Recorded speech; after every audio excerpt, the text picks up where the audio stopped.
Minister Modi will be inaugurating the Diamond Jubilee celebrations of the CBI at 12 this afternoon. Let's in fact go across to Shawan, who's reporting on this. He is joining us live from New Delhi, and of course the Prime Minister will be also inaugurating the newly constructed office complex of the CBI in Shillong, Pune and Nagpur. Shawan is joining us on the broadcast. Shawan, give us a sense of what we are expecting today. Of course, the Diamond Jubilee celebrations come with the offices also being inaugurated today.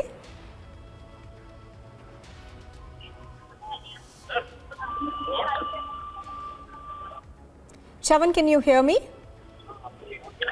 Well, in fact, Nupur, this is the beginning of the Diamond Jubilee celebrations of the Central Bureau of Investigation, and in fact, this would also be a Chitran Shivir for the CBI. Prime Minister Narendra Modi would be present, along with his National Security Advisor Ajit Doval and other top officers of the government would be present.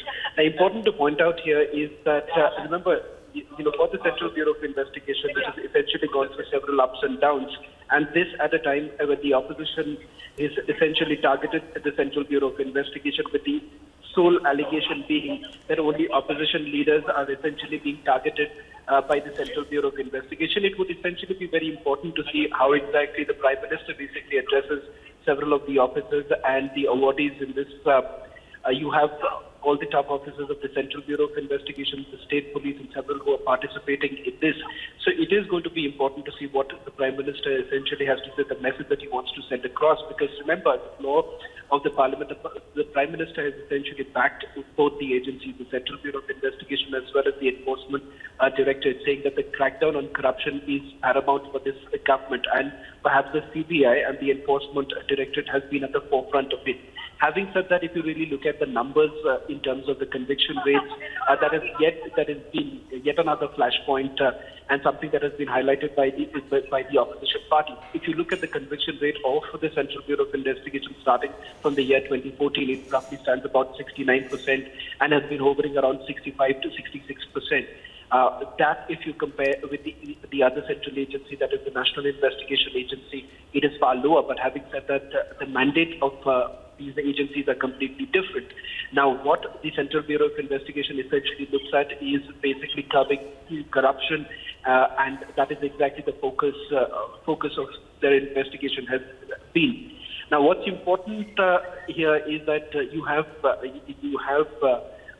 a message that is sent across by the Prime Minister in the presence of all top officers. It basically sets the tone for the investigations that have been carried out, and perhaps at a time when these central agencies, have been constantly facing questions by the opposition party, it sometimes becomes even more difficult for the officers to continue with their work, and that it reflects sometimes in the tardy investigation that is carried out. And remember, the courts have also come down heavily on the Central Bureau of Investigation in the past. Not to forget the famed adage of it being a caged parrot, as it was dubbed by Justice Lodha. And thereafter, you have had several other Chief Justices also making a remark on how the central agency has been operating. For instance, it was Justice Ramana who had made this entire point that sometimes the inactions of Central Bureau of Investigation has basically brought down the entire image of the central agency in the eyes of the public, and that is the reason why the challenge is paramount. We have seen in the past also with the directors, the former director of the Central Bureau of Investigation washing a dirty linen in public. That too has basically damaged the reputation of the Central Bureau of Investigation. But having said that, remember, over the last few years, what has essentially happened is an attempt that has been made by the Central Bureau of Investigation to keep their investigations non-partisan. And more importantly, they have essentially worked towards ensuring that most of their cases come to a logical conclusion. Now, also very interesting, you know, this 60th year celebrations come at a time when about 14 opposition parties have also, you know, approached the Supreme Court on this issue of misuse of central probe agencies by the union government. You know, give us a sense of how difficult it is for the CBI essentially to function, you know, between the back and forth that we see between the government and opposition parties on and off.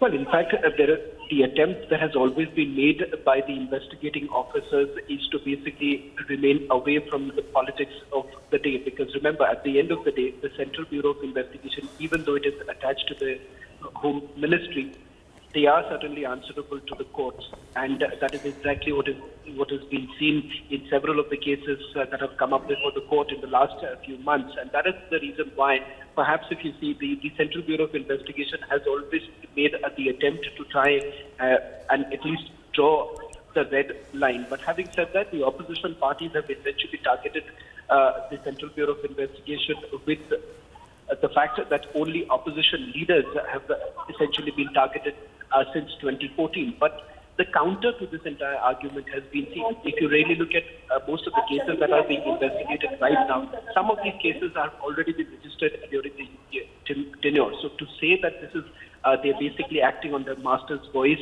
is perhaps would be really unfair on several of the officers who have been working day and night to ensure that the crackdown on corruption is not a farce.